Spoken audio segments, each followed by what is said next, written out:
Episode 62. TJ's here. He tells us all about his time with Vanguard during a recent trek to Reykjavik.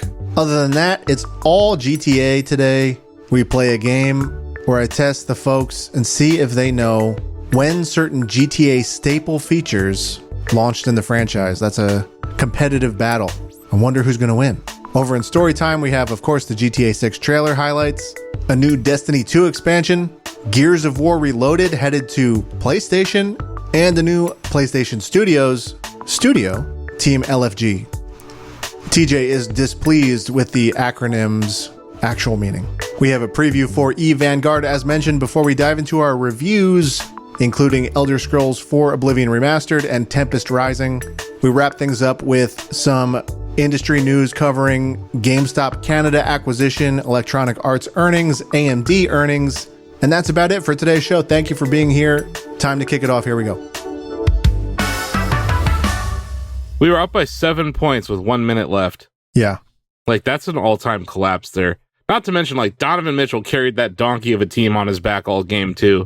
It's just, that's deflating. And, like, I'm a Cleveland fan. I'm used to this, but man, it was just a breakdown of fundamental basketball. By the way, we're talking about the Cavs choking in game 2. We're recording this on a Wednesday this week, because, Joe, I think you're heading to Boston, right?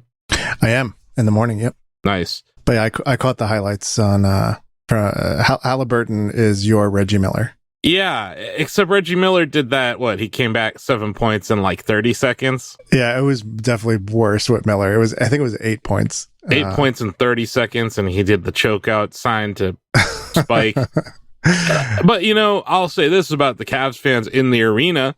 Maybe they shouldn't have been chanting overrated while that guy was at the free throw line. Maybe if you didn't poke the bear, he wasn't going to be as pissed. But, whatever. It was just poor fundamental basketball. And, yeah, God, it's so frustrating, man. Like, and everyone's hurt on the Cavs. Like, there's Garland's out, our six man's out, Mobley's out. So, yeah, it shows you, like, how magical it is when your team actually does win a championship, like, how many things have to go right for that to happen. Right. Yeah. It really does make you appreciate that. But at the same time, I was just, like, Bill messaged me, like, maybe 5 minutes after the game was over and was like, hey, can you look at this? And I'm just like, no. Like, I'm not going to do anything for the rest of the night. I'm mad. Understandably. Anyway, I've recovered from that, and I'm reminded that I am a Cleveland fan, and this is our path in life, is to be disappointed. But man, I feel for, like, Donovan Mitchell put 48 points? He was in the 40s, yeah. And Crazy. They weren't easy points, man. Like, he was going to the hole. Like, he was driving the ball. He was getting hit. He got, like, decapitated and no calls. But yeah, I just want to throw it out here before we move on. Tony Brothers needs to be fired, stopped, retired, whatever. Like, he needs to go away. He is such a Tim Donaghy dude. Like, that guy, I'm not going to be surprised if we see, like, a 30 for 30 about Tony Brothers in a few years. Because he's a categorically awful official. And I'm not saying we lost because of officiating. I'm just saying he sucks. Tony Brothers is the older mustached man, right? Yes. Okay. Yeah, I know who you're talking about. Yeah, of course you do. He's the worst ref by far. Anyway, Adam Silver, you know what to do. You got to orchestrate this LeBron James to Cleveland trade. Like, that needs to happen really bad now. Anyway, you had anything you want to add? Go Knicks. Or whatever. Well, no, that would sound gluttonous, I think, given what you just said. I will say I recognize that the Knicks have had a 2-game streak that I would maybe refer to as unfathomable. And I'm waiting for the other shoe to drop, basically. I gotta send you this video after we're done. It's like a montage of Knicks fans talking shit after the last game. Oh no. You guys are so funny when you win, like, a game, like, or a series. You guys are out there like you won the Super Bowl or the finals, you know what I mean? We have to at least give me the not saying you guys, because I am I am so afraid to gloat. You're not that loud New Yorker though. You know what I mean? Like, you're like definitely from Jersey and more reserved. But like, no, I'm talking about like those dudes on the street in Manhattan just yelling about the Knicks. Oh boy, you can't be doing that. They're doing that, dude. They're doing it. They're doing it again. They did it last year. They did it a few years ago, and they're doing it again. I love it. As a fan who got to witness my team finally win a final, like, and I have so many friends who are Knicks fans, like, I want you guys to win, and I actually like your team, but and I also hate Boston, so win. Oh man, Boston can go down the drain for sure. Looking forward to arriving in the city tomorrow. I will be wearing all green when I arrive. Oh my god! Yeah. Anyway, we can start the show there. Yeah, let's do it.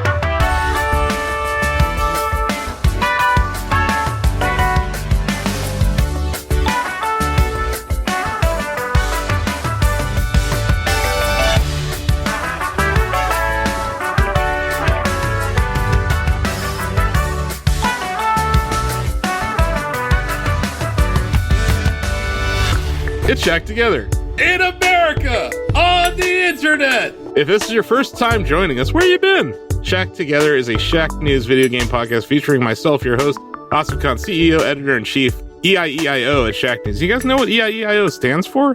I did, but now I forget. Extremely Intelligent Extreme Intelligence Officer. Because instead of artificial intelligence, Shack News is developing extreme intelligence right now. Wow, cutting edge. I know, right? And yeah, we have our producer, Joe Stasio, here. Hello. And our senior news editor, back from, where the hell were you? Iceland? Iceland. Reykjavik. Yeah, TJ Denzer's back. Welcome back to America. Wow, cool trip. Thank you. Any problems getting back in, or are they just happy to see you move along, sir? Oh my goodness. I had some food that didn't agree with me on Saturday. And I took that into Sunday when I flew for 15 hours back to the United States. Oh, no. And that was a bad time. I luckily didn't have any issues with the plane because I wisely chose to only drink fluids before I went on the plane. Because I was, but before and after the plane ride, I had bad times. Yeah. Wow. That's rough. And that was a bit exhausting for the first part of this week. The trip was great. Iceland is amazing. They're one of my colleagues often says Iceland is not a real place, or at least it doesn't look like it because everything is so fantastical there. And it does seem magical whenever you send pictures and videos of it. I'm like, wow. And the Aurora Borealis is visible there at times, and it does seem like a fantasy kind of place. And everybody's happy and doesn't hate each other and aren't looking for ways to ruin each other's lives on the reg. Man, can't even imagine. That sounds so delightful. Tell us more. Anyway, this is a video game podcast. We should say why I was even there in the first place. Yeah, we'll tie it into our first segment. We always ask people when they join, what have you been playing? So yeah, what were you playing in Iceland, or what did you get to see and do while you're there? So there's this little game called EVE Online. It's been around for just over 22 years. It has quite a fan base, and those fans every so often gather in Iceland for what they call EVE Fan Fest, which is just straight up a giant festival of all things EVE Online and everything that CCP Games has been doing. Which it is indeed like the CCP Games version of QuakeCon in that way. Yep. Just a whole bunch of people out there from all sorts of, if you know about EVE Online, it has a huge player community, and a lot of those communities are sort of built up into factions and guilds. They call them corporations in that game because it's a game set in space. You have spaceships and you have everything from miners to warships to just people doing straight up economics in that game. And so EVE Fan Fest is where CCP Games not only celebrates the fans, but also talks about what's new that's coming to their games. I got looks at new stuff for EVE Online. Their newest expansion is coming in May. EVE Vanguard, which is the massively multiplayer shooter they've been working on, is getting an event this year and early access launch next year. And then other stuff they've got a mobile game, Galaxy Conquest, that they've been supporting, and they announced something new in the form of EVE Frontier, which is going to be more like a survival sandbox type of space sim. A lot of interesting stuff. Nice. And yeah, you have a ton of gameplay and interview content that's up on our various YouTube channels for people to watch. Yes, there are different embargoes on stuff we have. Today we got to put out our Vanguard footage, which included interviews with the developers. I got to post raw gameplay from it. You can find a lot of that stuff on our YouTube channel. You can also find my write-up of it on shacknews.com. Nice. Cool. And there is plenty more to come as well. Very cool. Yeah, it's a big event. And yeah, we're always really grateful for them inviting us. We've had someone going over there basically every year outside of the pandemic years, where I think they took like a year or two off. But yeah, it's that's a massive game still, and it's cool to see how the IP has kind of expanded into different genres. Yeah, nice. It kind of invites all walks of life too, because like there was straight up like a NASA scientist out there talking about various science and astrophysics that were inspired by his time playing EVE Online. Huh. Wow, jeez. Yeah, that's cool. Like it's gotten, because a game is 22 years old. Like, you know, people were teenagers or young when they were playing it, right? And now they're all like adults. So yeah, a whole generation of people have been inspired by EVE. I guess like some of my Excel spreadsheet abilities came from that game, but yeah, I haven't played EVE in a while, but that is that's a time sink of all time sink kind of games. It's right. like I was going to say it's always appealed, but I'm very afraid of it. Yeah. EVE Online is definitely one of those games where the people that really love EVE Online only play EVE Online. Yeah, that's all they play. Right. Yeah, it's like World of Warcraft people or Final Fantasy 14, like not that those are similar, but just the time commitment you're going to have. Yeah, lifestyle, for sure. Yeah. And yeah, I did not have the... like, I don't know, maybe half a year into it, I'm like, this is not for me. Like, I can't do this. But don't people actually make money, like real life money, doing some of the... Isn't there a way to like make it a part-time job? There's a few different ways to do that with that game. Like, I can't speak to all of them, but there's like people make art and stuff for other like organizations and stuff and sell it on there. And then they're like a lot of the ships cost actual money to like create for the game. And you can sell in-game items with real money trading in the game. So yeah, you can make money playing it, Joe, but I think they've made it less easy to do over time. Right. But yeah, you can do that. Which as like NFTs before NFTs. Yeah, cool. So you've been pretty focused on the EVE front. Any other games you were playing, or what'd you play on like your trip? Did you play any games on your Switch or anything? I have been spending just about every minute that I don't spend on gaming for work or spend on gaming with my spouse on Fatal Fury because I did my review. It's been a couple weeks, right? Yeah, and I gave it an 8 out of 10. I love everything that they're doing with the game. I hate some of the last minute choices they made about the game, but those last minute choices aside, there is absolutely nothing about Fatal Fury that drives me away. I am addicted. I not only am on the grind to like compete in this game because I love the battle system so much, but like they have a color editor in the game. Yeah. And I get such a kick out of taking characters and just like making cool things for them. The main character I play in the game is Tzok, who is the wrestler, and he has a giant griffin mask with feathers all over it. Yeah, and I have been making... He has feathers on his arms too, right? Yeah, and I've been making different costumes for him based on different famous luchadors throughout history. I started with Thunder Jushin Liger, or Jushin Thunder Liger, and then last week I made Ultimo Dragon. Okay. And are we working towards Rey Mysterio? I was talking to a buddy about that, and I wasn't sure what to make for him because he has so many different costumes. And my buddy was like, "You should make the Halloween Havoc costume where he dressed like the Phantom." Yeah. Could, more modern. You could do Penta, who's like he's a ninja luchador that's on WWE Raw these days. I like him. I was also thinking of maybe doing La Parka. Yeah. There's also Ray Phoenix. He's a new luchador on WWE. WWE just acquired the AAA promotion, and that's like the largest luchador promotion in the world. Mm-hmm. So yeah, it's cool timing for you to be doing this. But yeah, I've been enjoying your videos. I saw you posted on Cortex. Like, I think TJ's gonna have a genre of post, Joe, where it's like, have you seen people who just post WWE gameplay of them kicking the crap out of Hulk Hogan? Like, I think I actually have seen that. You've definitely seen it. Everyone, it's all over the internet. I think TJ's like twist on that is him beating the crap out of Ronaldo. Yeah, that's funny. It's really enjoyable. I have an almost perfect record against online Ronaldos. I have studied that character's weaknesses to make damn sure that I do not lose to him. But when I pancake one real badly, I record it and I post it online with the caption, "Spay or neuter your Ronaldo today." Yeah. Had to include that. The punchline is definitely great. But yeah.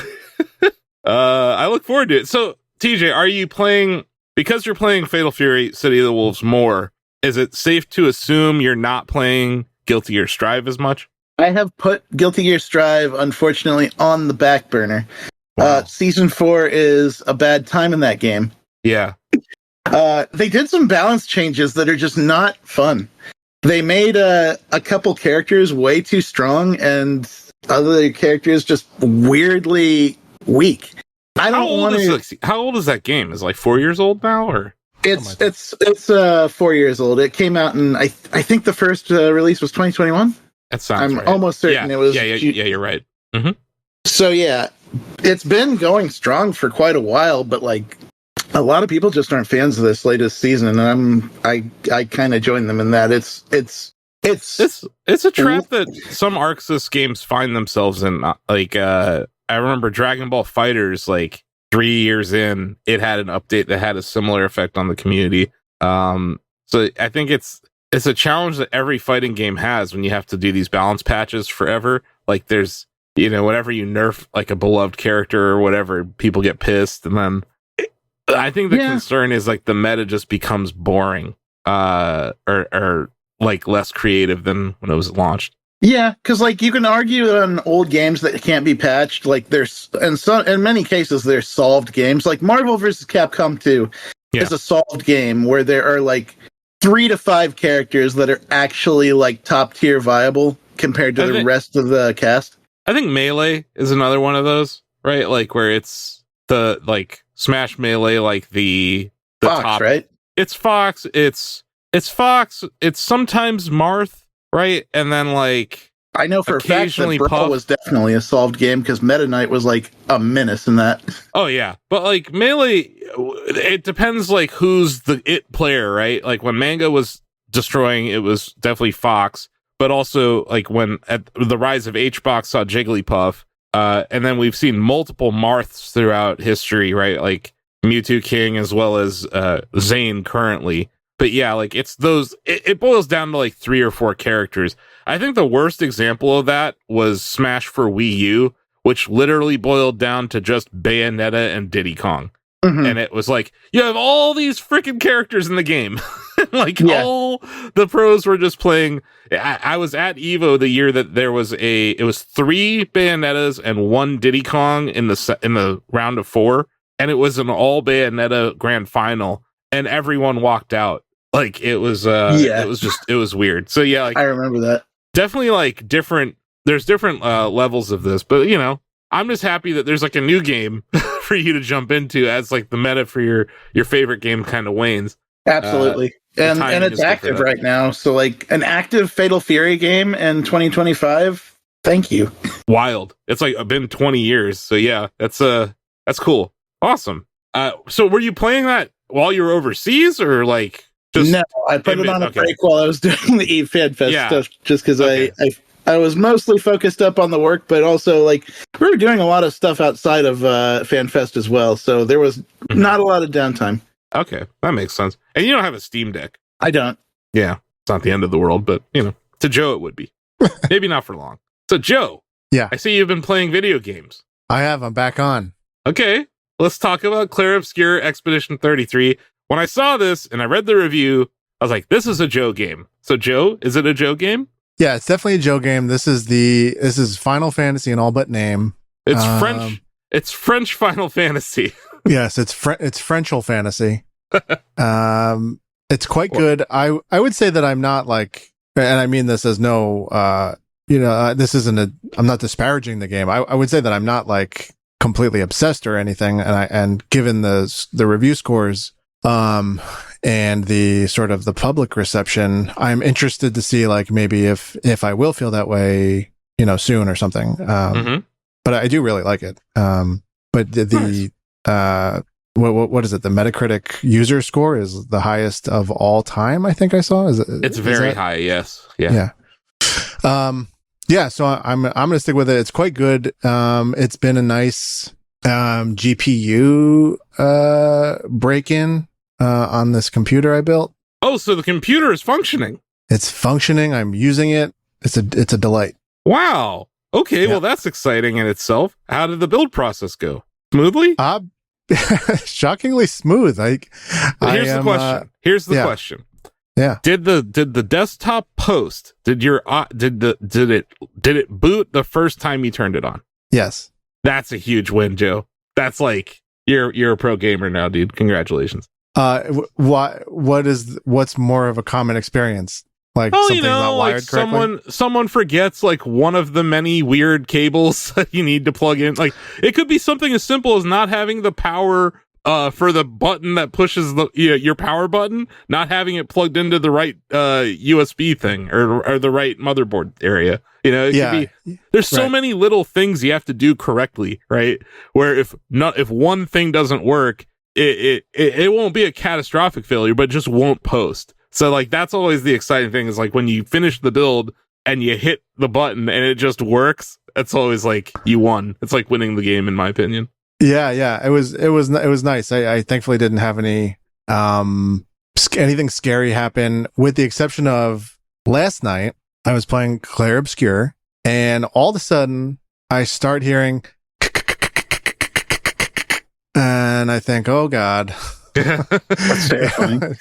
I have like some defective part or something. Yeah. And it turned out there is a little paper, like a little paper label wrapped around one of the fan power cables that says, I don't even know what it says, but you probably know what I mean. Like it just says 12 volts or something. And it was just hitting the fan. So like a little piece of paper was hitting the fan blade, and, my fears were assuaged. That's the worst thing that's happened. So that's not bad.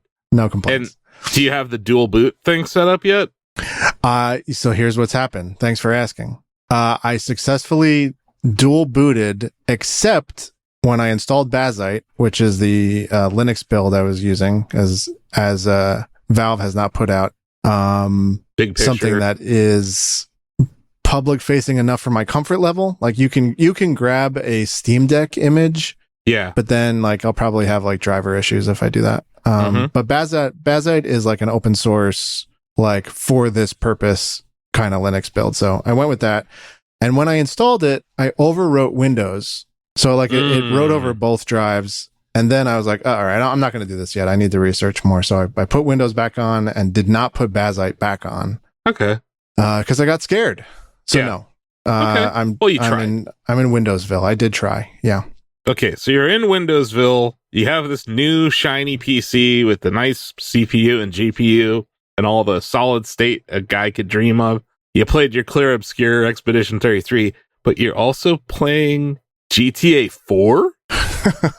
Yeah, so I was putting the outline together for today's show, and like we have a Grand Theft Auto heavy lineup.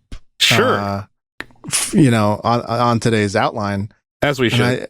Right. And it occurred to me, it's like, I don't think I don't even have a strong opinion. Like, I'm not like anti GTA or anything. I've just never played it. I've never been tempted. I don't know. And I checked on Steam and it was $6 for GTA 4. So I was like, all right. Oh yeah. And I hear that like, that's one that people kind of give no caveats to. They seem to like that. Like I hear like GTA 5 is a fun sandbox, but it's silly, but people like seem to my interpretation is that people seem to really like GTA 4 or have fond memories of it anyway. Yeah. Yeah. So I booted it up. It's pretty wild in 4K native. It's New York City, obviously Liberty City, but like it's a very, very solid recreation of New York City and parts of Jersey. You know what it reminds me of aesthetically? Like Seinfeld. Sure. It's just like the colorway. It's very desaturated. Oh my God. I need a hype reel of Nico Bellic just like drinking coffee and like, I don't know. You need to take those diner scenes and like remake it with Roman and Nico. Just put that bass line over everything. Yeah. Instead of like the Mission Complete sound, it's just the boom, boom, boom, boom.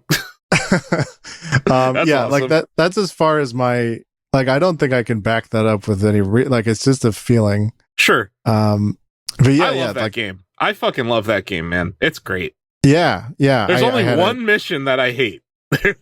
Like one where I'm just like, you want to warn me or I don't want to spoil it. It's late. It's late in the game. If you haven't played, I don't want to spoil anything. What we're going to talk about here in another section with Lucas's feature, but I have fond memories of GTA 4, Joe. I liked GTA 4 quite a bit. So happy to see you're playing it, and that's a great way to test your new computer. It's like the modern computer as it relates to GTA 4 is quite funny because it's very clear it was not, obviously designed to accommodate the it can detect your VRAM, and it's like off the charts. It's like visually off the chart of what it thinks is possible, which is kind of funny. It's like this thing. It wasn't on that thing ran on a 360 and a PS3. I think it was 2008 is what I saw. Yeah. So it's like late gen. No, it was like kind of middle of the generation for PS3 and Xbox 360. But yeah, it's it chugged on those things. So we're on the other side of that now. Yep, we are. It thinks that 500 meg VRAM is what is possible. Period. On Earth, on Earth, yes. That was pretty fun. So I will update you next week, I guess, and see where I get in that. It's fun. What have you been playing? So yeah, just two games, same two as last week. Blueprints and F-Zero 99. Let's talk about Blueprints first. This game's starting to piss me off, Joe.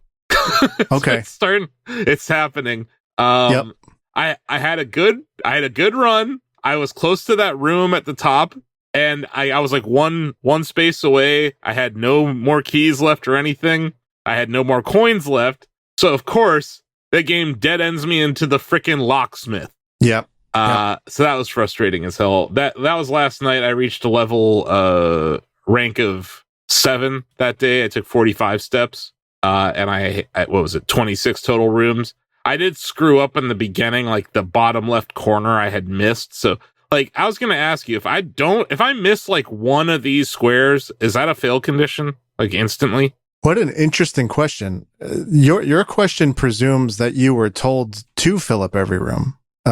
So what I would say is, not only is it not a fail condition, you do not even need to be thinking about that. I don't? No. Okay, well, wow. So I could just go, so you're telling me if I got lucky, I can just go in a straight line up, do that thing in the room, and just things could happen? I thought the whole point of the 46th room was that you had to have 45 rooms laid for it to even be an option. What a fascinating interpretation of what they told you. No. The only thing that you are doing is like trophy hunting. You know what I mean? Uh-huh. Yeah, you can do what you're saying and you'll get an Xbox achievement. Like, okay. That's it. Okay. Interesting. And so like, don't let that be what kills this for you. Okay, well, that's a huge revelation for me, and obviously I made it up in my head. When you clarified why you made that up, I could see that you're saying there are 45 slots, and so you as the player need to put 45 rooms on these 45 slots in order to get that 46th one to unlock or something. Like there's some Yeah. I get your logic. But yeah, that is an Asifism that you made up. Ultimately. I made it up. And I made the game way harder than it needed to be. Okay. Oh, way harder. That's why I come here to talk to you guys about games each week. That's ridiculous. Okay, well, maybe I don't hate this game, but it's really been pissing me off lately. No, I don't hate the game. I'm actually probably going to stream it on Friday. Yeah, I'm not sure what time, but yeah, there'll be a VOD of it too. Okay. Cool. Yeah, so I've encountered some new rooms, right? I found the maid's chamber, which might be one of the worst rooms because it makes it harder to find things afterwards. I guess the maid is very fastidious and cleans up rooms. Yeah. But like that makes it harder to find keys and coins and shit. I'm not about it took me a while to see the pattern. This is not a spoiler, but just to parse that all of the red color rooms are bad, in one way or another. They're terrible. They don't help you, or they actually. There's like they have a debuff basically. Yeah, they have a penalty. The chapel takes money away from you. The maid's chamber like affects the entire level or like, the whole map. Right. The dark room is just there to piss me off. The gymnasium sucks. Furnace sucks. Archives is it's what's the, like, I think the archives is just you don't know what you're picking, right? Or is that dark room? Might be after the archives, you no longer have visibility on the 3 rooms. You have 2 room visibility thereafter. Okay, and then the dark room is where you have no idea what you're picking while you're in it. Only yes, yeah. And that's 2 doors that you have to choose. But yeah, I like the parlor puzzle. I have encountered the billiards room now, Joe. I don't know what the hell I'm doing in there. That is an abstract puzzle, in my opinion. I know it has something to do with the dartboard, but right. Have you discovered? I mean, it's up to you what you the game's 2 months old now. I would say the hyper spoiler stuff is or as in like the hypersensitivity to any spoiler, in my opinion, has died down a little bit. But have you discovered anything like subtext?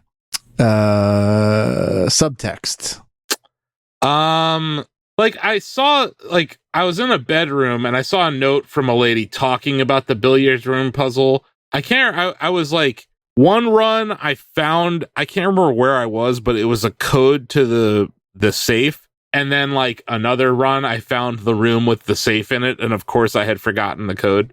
And maybe the code's a different number by now. So like some of that kind of continuity stuff I'm starting to run into a little. But not too story focused. No. I've been able to find a constellation in the the observatory room. I see what that does, but like not yet. Like I'm starting to see how, like, I don't know, the utility closet and the security room interact with each other, or like I'm starting to see connections between rooms, but not like the whole tapestry of the story.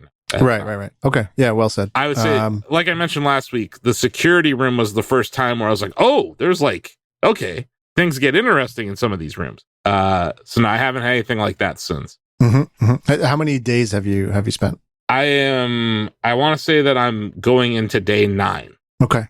And yeah, like the way that things are working right now, the end of the day, I probably pour myself some lemonade. I fire up blueprints, basically play it until I'm done drinking my lemonade. Then I move on to F-099.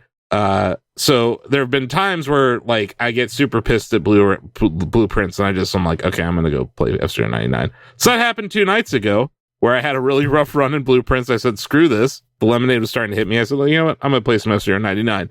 Got second place in my first race, first place in my second race. So that's right. Win number 13, everybody. Wow. Yep. You didn't say that with enough fanfare, I feel like. I mean, at this point, it's like, I'm disappointed when I don't have a win to talk to you guys about on the show. So it's like about time, in my opinion. But yeah, this is my first win on any of the Deathwind tracks. This is Deathwind 1 Mirror. If you watch the clip, it was real close. Like what's weird about this one, Joe, is like I was doing really well that whole race. Like it was that was a wire to wire first place race for me. Like I got to the starting line out of the funnel in first, and then first lap first, second lap first, third lap first, fourth lap, I hit every stupid bumper that was available to me on the back half of that race. But I still was able to barely make it out. And like, I crash into 2 red bumpers as I go across the finish line. I'm like, I don't know how I survived, but it was great. So yeah. Do you still get the same rush? I do. Oh man. It's like, it's wild. Every time you win, it's like, yes, you feel amazing right when you win. But it's like, and then I immediately started to suck. Like I played like, I think I finished like 90th the next race. Because like you're still kind of like shaking, but it's that same feeling I had when I got the chicken dinner in PUBG, or like, I don't know, back in the day in Halo, like when you put up 25 kills in like a team deathmatch or something. I mean, or yeah. Like, I know that in fighting games all too well. Yeah, that every time victory. you hit like that perfect combo into the super and finish the match with it, it's like, yes, every I want more of this. Yeah. So yes, and it's. That part of it is not less rewarding at all. And it's also like, I get more excited when I win on a new track than I do on like, if I win on Mute City 1 like Mirror again, because that would be like my 4th win on that track. That's not as exciting as like your first win on any of these. And like on paper, if you just look at the Deathwind track, you're like, oh, this is easy. It's an oval. But it's like, it's not just an oval, right? So yeah, that's been a track that I've been really close at times. So this win was rather satisfying. So if I didn't sound excited, I was very excited when it happened. I am like 2 days removed from it too. Oh so man, you hit power down right as you cross the finish line. Yeah, like it's like I don't know. The guy right behind me, like I thought he was gonna win, and then I also like there were, I think 2 of my rivals were right there. This was also a win where I was ranked S11. A lot of my recent wins have been coming at S10. I'm like right in the middle of S11 right now. And then yeah, the World Tour is live. So like the mini World Tour. This is a 7 race, 3 laps per race, and it's not your rank in the World Tour is not just determined by where you place. It's like how many KOs did you get? How many of these sparks did you collect? Like how many, so it's back to that World Tour gameplay. I did play all the way through it, and it was delightful. It was this mix of like the new tracks and the old tracks, so it's pretty cool. And I think seven tracks with 3 laps per race, that's the right amount for that. I also love the music for it, so I captured that and uploaded it to our YouTube channel because it's just great. But yeah, loving it. F-Zero 99 has a ton of people playing it right now. I would say it's the most amount of people I've seen playing it maybe ever. Like it's very, very, very populated with games right now, and that's exciting. But yeah, those are the 2 games I've been playing. Sweet. Oh, actually, you forgot one. Oh, we have a game coming up, right? That's right. Also, Donovan and I streamed Schedule 1. So we bought I didn't mention that, but we bought I think it's called a bungalow. So we moved all of our grow operation out of the motel into there, and then I bought more grow plants and pots. So we're growing like 8 plants, I think 7 plants in the bungalow and 4 plants in the sweatshop. So yeah, and I've hired some people. So yeah, my drug empire continues to grow in Schedule 1. Nice. The bungalow sounds safer than the place where the guy knocked on your door at 4:00 in the morning to ask if he could buy stuff. Dude, I'm still shook by that. I don't know why that happened. We have not had it happen again, but yeah, that was creepy. I did almost get arrested a lot last stream though. Yeah. And I did see, Joe, when you get arrested, it depends the severity of why you were arrested. So you can be wanted, you can be under arrest, or you can be wanted dead or alive. So I'm not sure what happens when you're wanted dead or alive and you get caught. I'm guessing you die. It might be an end game. But if you're arrested, they'll take your weed, whatever you have on you, and they'll fine you. So I have not had that happen to me yet, but I was watching someone else's stream VOD, and I saw what happens when you get arrested. Wow. But I'm still a very good drug dealer. I have not been arrested yet. Knock on all the wood. And yeah, like, we're selling laced marijuana. I'm not a fan of lacing marijuana. I'm trying to get to the selling cocaine part, see what happens there. But yeah, this game's still in early access, so I'm wondering if I'm like chasing an ending that doesn't exist. You know what I mean? We'll see. Yeah, you probably are, right? Yeah, but I don't feel like I've maxed out what I can do yet. Right. But yeah, still playing that on and off, basically on stream now with Donovan. But yeah, if anyone else wants to join us, probably do it again next week. And we can have, I think you have up to 4 players in there. But yeah, we're gonna play another game. I guess it's GTA themed, right? It is GTA themed, and we will kick it off right after this.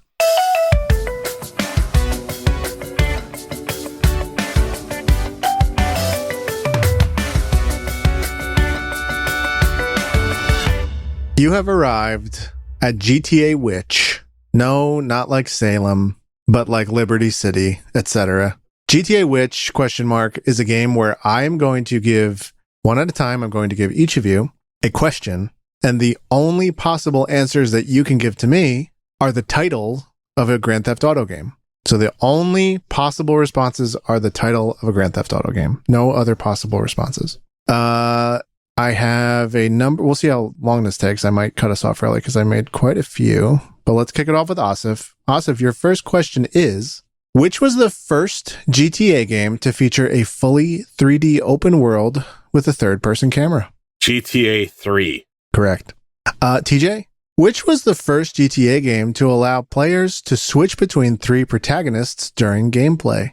Grand Theft Auto 5? That is correct. Asif, which was the first GTA game set in Liberty City, presented in a top-down 2D perspective? I'm going to say Grand Theft Auto Chinatown Wars. That is incorrect. The original GTA features Liberty City. I was torn between those two and the Game Boy one, but yeah. TJ, which was the first GTA game to introduce a respect system? Grand Theft Auto 2. Well done. Correct.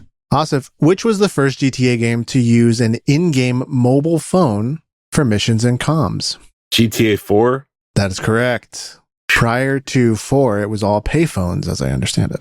TJ, which was the first GTA game to feature a cover-based shooting system? Oh, jeez. I think Grand Theft Auto 4? That is correct. Okay. Wow. Pioneering tech. Which was the first GTA game to allow players, Asif, the first GTA game to allow players to invest in the in-game stock market? GTA 5. Wow, you guys really know your stuff. TJ, which was the first GTA game to allow players to buy businesses and properties for income? That, oh man, I hope I get this. I think that's Vice City. That is correct. Yep. Vanilla GTA 3 had safe houses. Vice City added businesses. Yep. Well done.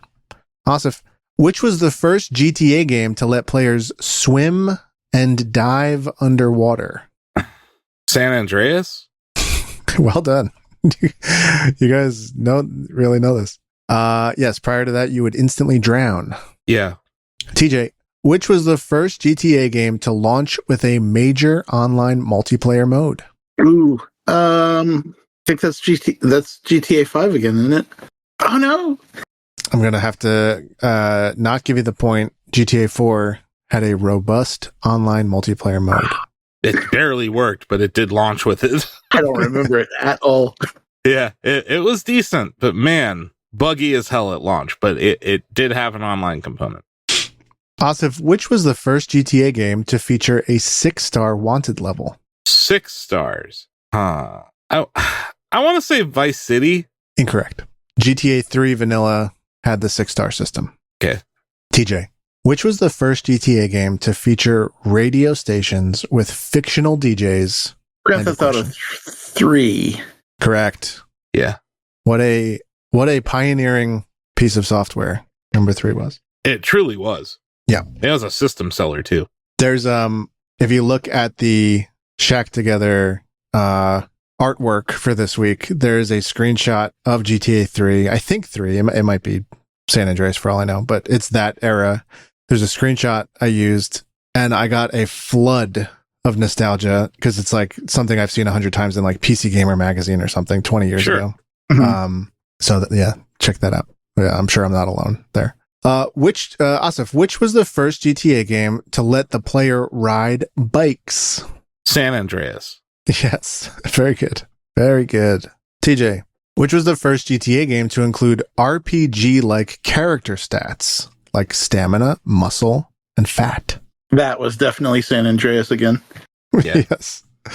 I Correct. think still one of the most amazing games ever made. Like that game, they've lost some of the magic from that game. Mm-hmm. Wow. But that system that you're talking about there, Joe, I thought it was like revolutionary when I was playing it. I was like, if you want to just be a fat ass who eats chicken all day, you can. Like, or you want to be swole as hell and super fast, get on your bike and go ride by the beach or something. Like, it's just the player agency in that game was off the charts. That's very cool. Yeah. Asif, which was the first GTA game to be set in a fictional version of Miami? Vice City. Correct. TJ, which was the first GTA game to feature a GPS navigation system? GPS navigation system. Man, I feel like that was always there, but like, I'm gonna say Grand Theft Auto 1 because I really do feel like that was always there. Wow. Let me check this now. Not what I have. I'm not going to give it away yet. Pretend there's Jeopardy music playing.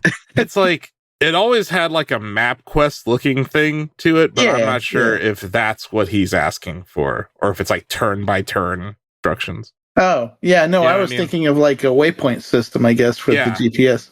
They've had waypoints for a while. I don't know if that's what he was asking though, like, because there might have been a more specific thing. Yeah, this is where my having never played any of these games comes back to bite me. Is your answer 4, Joe? Mm-hmm. Okay, yeah, I think 4 might have had turn by turn in like directions, TJ.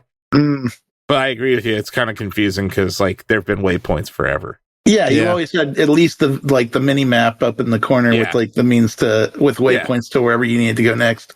Yeah, I'm gonna scrap the question and give TJ this next question. Okay.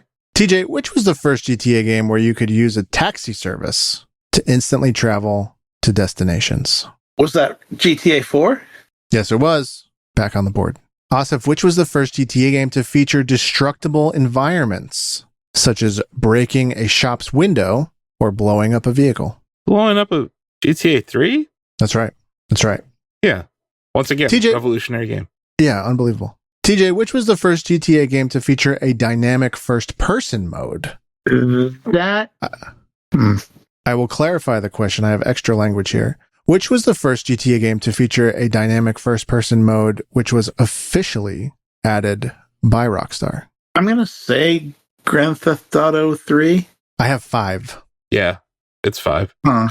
There might have been a first-person perspective when you were driving, TJ, but I don't think... I was thinking of Vice City because when you get the machine gun in Vice City, you can enter into first-person aiming on that. Mm-hmm. Like on the that helicopter mission. Yeah. But I don't think it's like... I think he's talking about like it was a mode that you could just switch like you can actually walk around in first person. Yeah. GTA 5 was the first one to have that, but there were mods for the other ones, so that's why that was a tricky question, Joe. But that's on 4, which I've only played for 30 minutes today.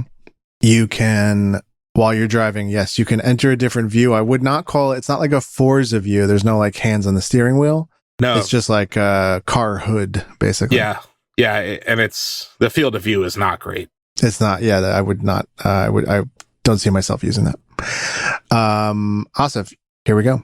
Which was the first GTA game to introduce a mission replay feature? That's a good question. I want to say GTA 4. Incorrect. 5 is the beginning. Red Dead before that, I believe, has that feature, but not 4. That's fun. TJ, which was the first GTA game to feature helicopters that the player could actually fly? Grand Theft Auto Vice City? That is correct.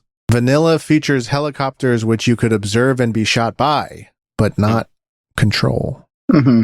Man, that just like, again, I've never played these, but it's like, it really seems like GTA 3 comes out, then there's just like, man, what if we could do this? And like, let's get these other versions out. And it sounds like San Andreas was the third release there, right? Yeah. And it sounds like, they really realized the fantasy on that one by the sounds of it. It's so damn good. It's like so good. Yeah. It's got such a build up to it too in Vice City, because you Yep. have a mission where you ride along as a machine gunner. Yep. And then later when you actually get the helicopter yourself, it's so dope. Yep. That's cool. Yeah. Vice City's awesome too. Like I have fond memories of all three of those games in the PS2 era, but and they obviously built on top of each other. But I just think San Andreas is like maybe one of the best video games ever made for its time. Just everything. I agree.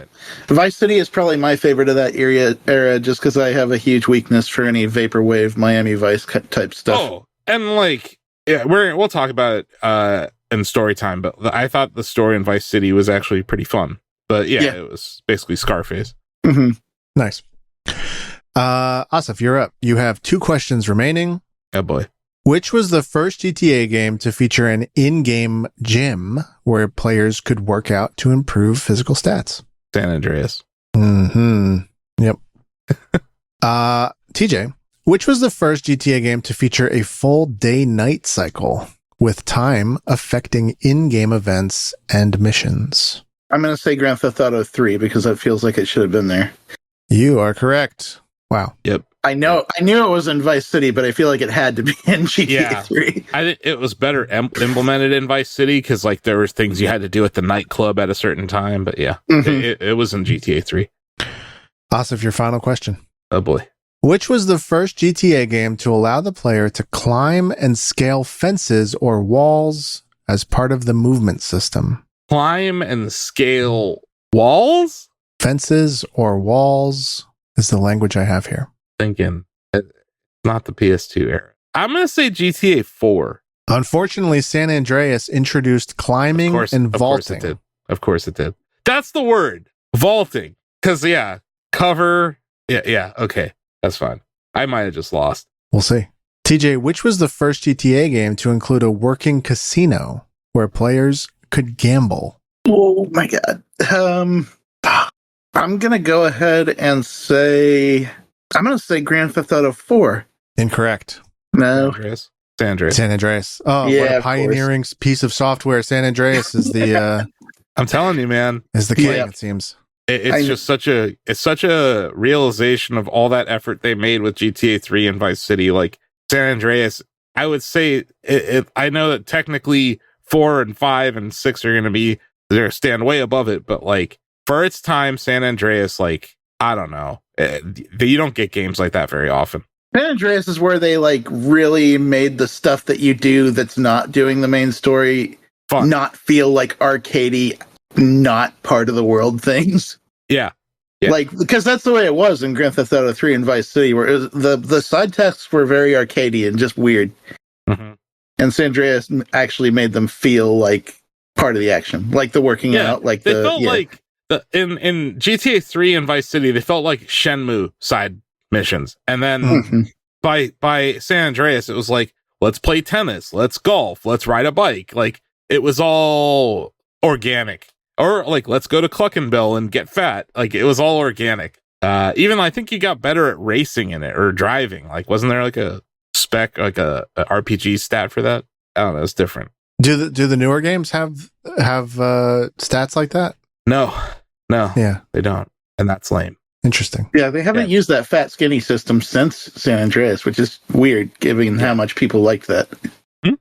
That's why I kind of hold it above some of the other ones. Well, maybe we'll see the return of that in this Floridian GTA that's coming. So I have results with a score of 9-8.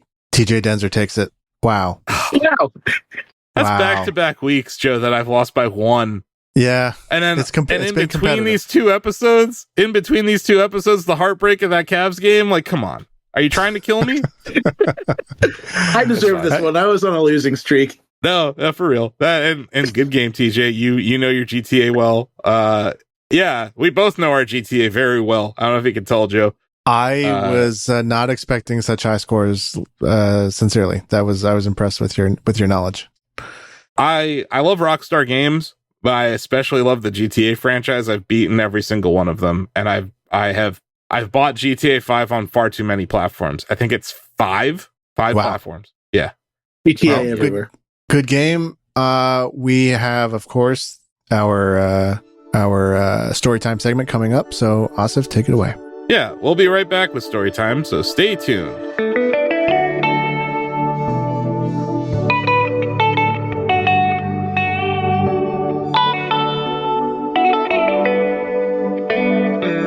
Welcome to Storytime. Let's dive into the latest stories from the past week.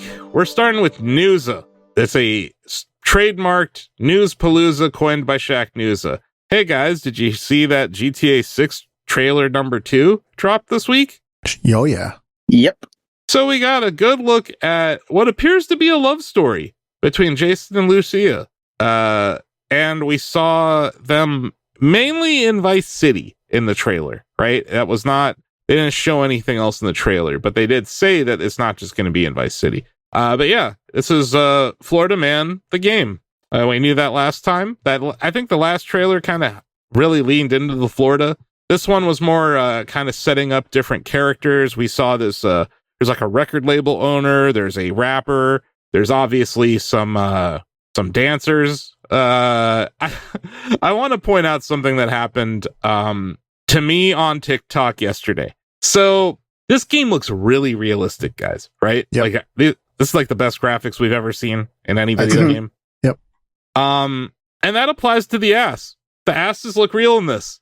And TikTok flagged our post saying that I was posting sexually explicit nudity to the Shaq News platform on TikTok. So compliments to Rockstar. These AI filters think that you're showing real ass out there. And also, they're wearing clothing in every scene. Like, right. Even in the strip club, the women are wearing clothes. Lucia in her nice shiny dress with all the sparkles on it, she's wearing clothes. Now, the jiggle physics are off the chart, and TikTok just would not allow it. So, yeah, I appealed it because I'm like, this is stupid. Like, this is a video game. But yeah, the AI auto mod on TikTok is like, I don't know, maybe one of the pilgrims that was first out here in America. They're very puritanical over there on TikTok. But yeah, wow. I thought that was pretty amusing that like the GTA 6 trailer got flagged for nudity. Nudity too. I was gonna like, yeah. I don't remember anything that was like on the edge of nudity, but I guess nothing was. It's just that there are some voluptuous women in this trailer. Right. But they're wearing clothing. Sure. But to an AI, that AI is like, not going to allow it. Corrupting the children of TikTok, not allowed. Yeah, you can have your AI slop over here, but the minute you try to show some ass, It's just like, we just posted a Tamagotchi trailer like 2 videos ago, TikTok. Like, what do you think we are? Anyway, and it's also really weird because I had to split it into 3 different TikToks because of the music in it. So it was like the first one went through, the second one didn't, and the third one went through. Huh. Anyway, get your shit together, TikTok. So yeah, I don't know. It looks cool as hell. I'd say it looks like a modern day Bonnie and Clyde kind of story. We see Lucia getting out of jail in this trailer, so like we're gonna have to know like why she got locked up and what's going on with her and Jason. It seemed like Jason's well liked in the neighborhood. I don't know, like, are they part of a gang or like what? Where is this going? Are they just thieves? You know what I mean? Like we're gonna have to see where things go from here. Like this is clearly their origin story, so I'm still interested to see where we're gonna go there. The graphics just, I don't know. Like I've seen people being like, is this proof that simulation theory is real and that we're living in a simulation?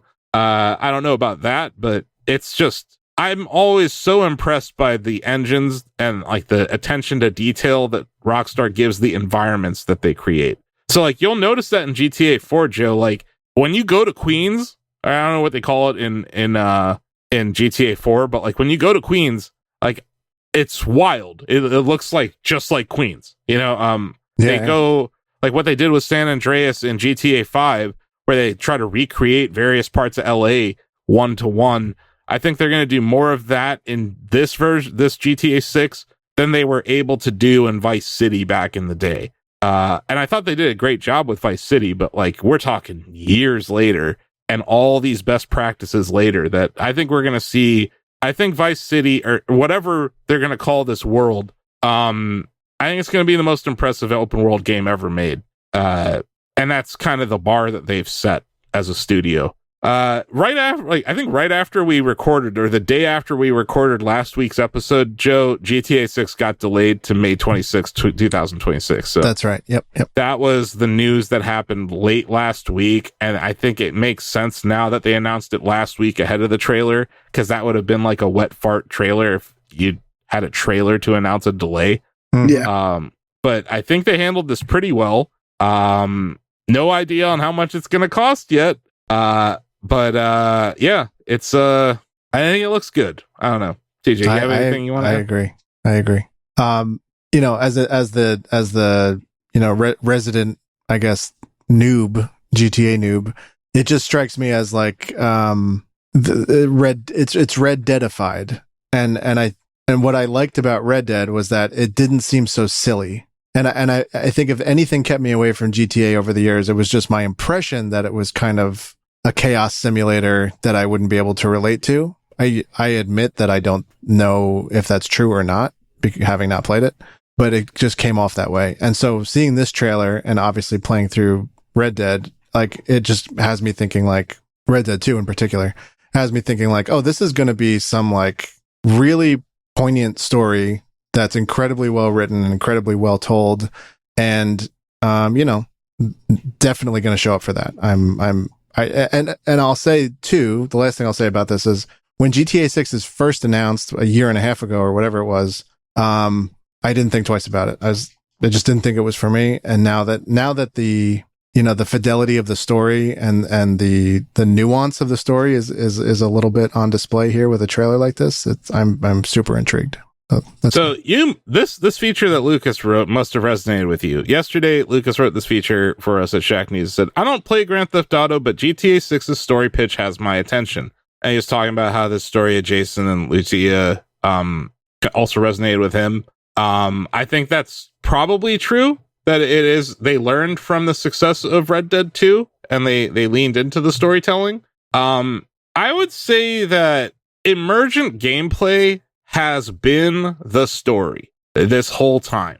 So what made Breath of the Wild so cool, Joe, I think it has lived inside of the GTA franchise for years, where it's like, yeah, I was on my way to this mission, but then this random person hit my car, so I got out and I shot them in the head, and then there was a car chase, and I ended up over there, and I ended up stealing a jet. You know, like, random shit happens. And it's like, it's that sandbox that allows for random shit. It's not that, oh, I set out to do the random shit. It's that there's so many systems interacting simultaneously. And this is something that I praised Tears of the Kingdom for too, but GTA has this in spades, where like all these systems come together perfectly to create this ridiculous moment for yourself. So yeah, sometimes they're funny, but other times they're just like, holy shit, gamer moments, right?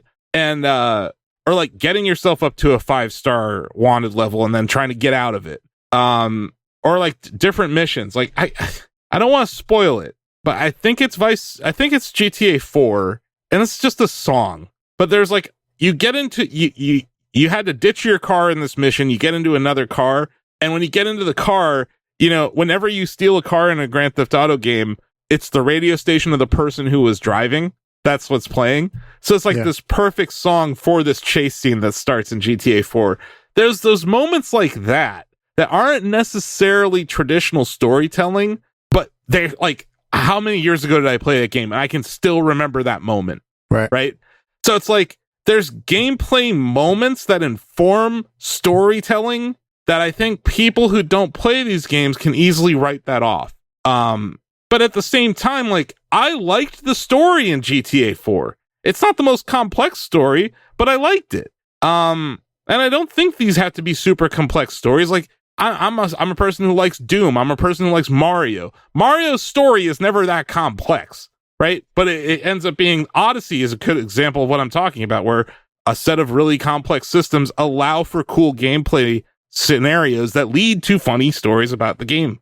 So it's like, yes, it may not have been as narrative focused, but the emergent gameplay storytelling opportunities are through the roof. And then forget it. Once you get these games on PC and you add mods, that's when the silliness goes to 10,000, Joe. But I think that there are GTA games that have good stories. They're not the best stories. They're not Red Dead 2 level stories. And I think you're right that this is probably them learning from the success of Red Dead 2 and bringing it to GTA 5 or GTA 6. I will say I did not like the story in GTA 5. I thought Franklin had a good story. Michael was literally Tony Soprano and Trevor was Trevor. But like, also there's a scene in GTA 5. Like, I don't know. Is it possible to spoil GTA 5 in 2025? I mean, I don't think so. I haven't played it, and I actually plan to check it out, and also don't mind that you spoil it. So if that means anything, so this is a mild spoiler. And TJ, I'm curious what you think about this. There's a scene in which you have to torture someone. There's no way to progress through the mission without torturing someone. I didn't like that. I thought it took away from the game. I thought it took away from the game, but it also like. It made me appreciate the game in a way that I appreciate the film Requiem for a Dream, where it's like, I watched Requiem for a Dream one time, and I never want to watch it again. I hate it, but it's one of the best movies I've ever seen. That scene where you have to torture someone in GTA 5, while not my favorite moment in a video game, it's a moment in a video game that made me feel something so intensely that I had to appreciate it just for the sheer art of that. But it made me not like the game. Like, I was like, I don't want to, like, I don't like, it's like in Schedule 1 right now where I have to lace marijuana. I'm like, I don't want to do that. But I definitely don't want to torture someone. You know what I mean? So that's this weird feeling. But once again, I think that's a moment where they did something with the video game art form that I think very few studios can do, where they actually make you feel a kind of way. There's Last of Us 2. I had a similar feeling. Yeah. Sure. Yeah, I'm not saying it's the only time. I'm saying it's just one of the first times I felt that. But at the same time, it's like I never want to do it again.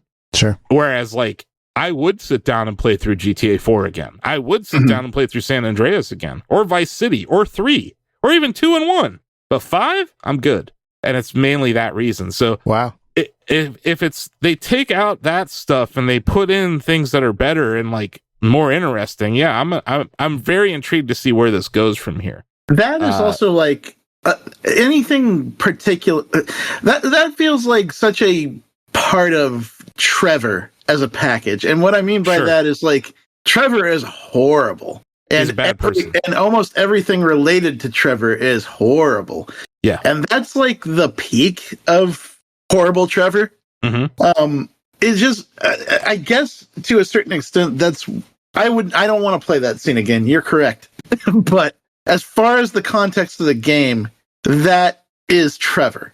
That's Trevor's character arc is to be the worst impulses you've ever seen and the most uncomfortable things you've ever seen in a Grand Theft Auto game.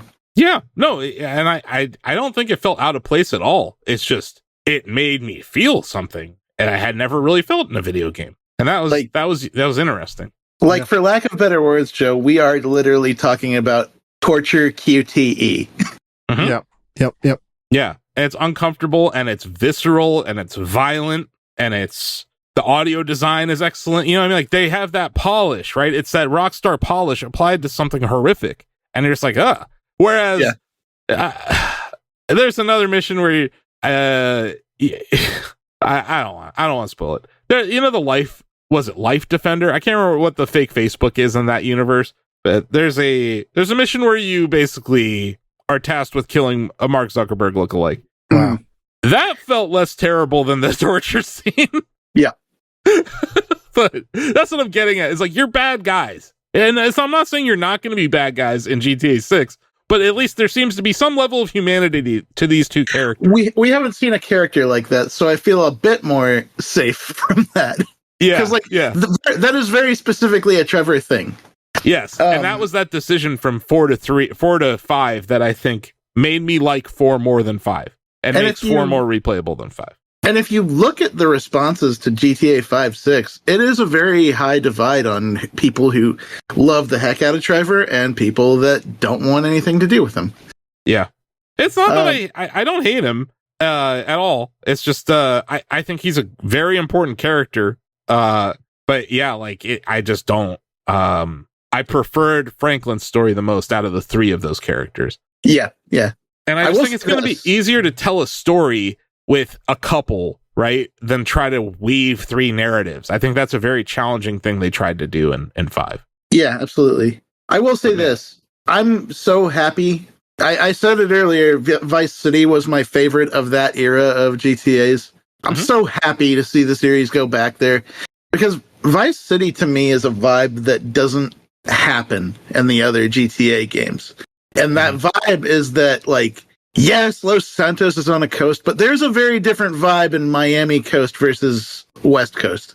Oh, big time. And I'm excited to get back to that. But I love that vaporwave, that Vice, that all of that stuff. It convertible cars, women with their ass hanging out, very flamboyant men having great times everywhere. Like, yeah, it's Miami, man. South Beach. Speedboats being everything. Yeah. Boats and islands and yacht parties and, like, yeah, it's LA is LA, but man, Miami is a different vibe. You're dead right about that. Like, it, and they nail it. So yeah, and then also the celebration of just Latin American culture that you'll see in that game versus like Los Santos is kind of watered down compared to that. There's like the Cuban American vibe down in Miami. Like there's it's tangible. Even in the game that they've shown us so far. But yeah. It's going to be interesting to see, with every Grand Theft Auto, there's a new strip club. Can't wait to see what they're going to do with this one, because GTA 5 set the bar at that time, right? And now we're going to 6 with this, and if TikTok thinks they're showing nudity in the trailer, can't wait to see what happens when you're streaming the strip club on Twitch. I'm sure shit's about to get real wild on that front. But yeah, I'm excited for that setting change too. I think like GTA 5 was cool, but yeah, going back to Florida makes a lot of sense. Although I still would love to see a Grand Theft Auto take place like in the Midwest in the 80s, like when all the car plants were shutting down and stuff. Oh yeah, I think that would be like a really cool period style piece, but it'll never happen. But like you incorporate like Chicago, Gary, Indiana, Detroit, Pittsburgh, Buffalo. I think that'd be interesting. It'll never happen. Yeah, I don't know. Anything else? I don't know. You guys have anything else you want to say about GTA? I talked a lot. TJ?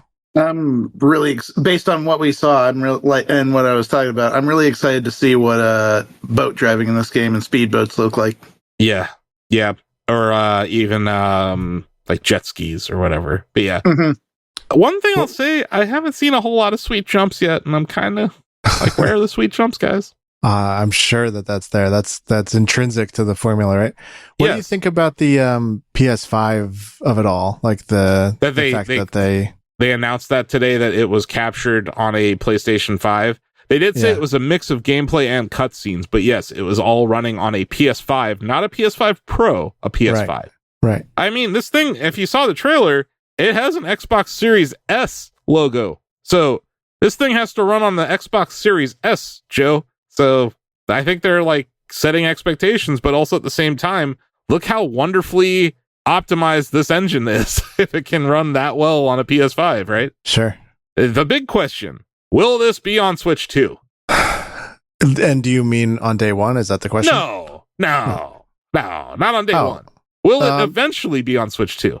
I think so. Yeah. I think based on if it can run on Xbox Series S, then why not? Yeah. Right? But here's another question then. Is GTA 5 going to come to Switch 2? That's a good question. It is surprising that it's, that we didn't hear about that in the announcement trailer, or in the Switch announcement. I mean, you would think that's like a layup. Yeah. Or is GTA Online coming to Switch 2? You know what I mean? Like, that's the question I have now, is where's GTA Online going from here? Right. Because that's very tied to GTA 5, right?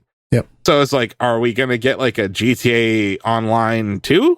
Or are they going to somehow...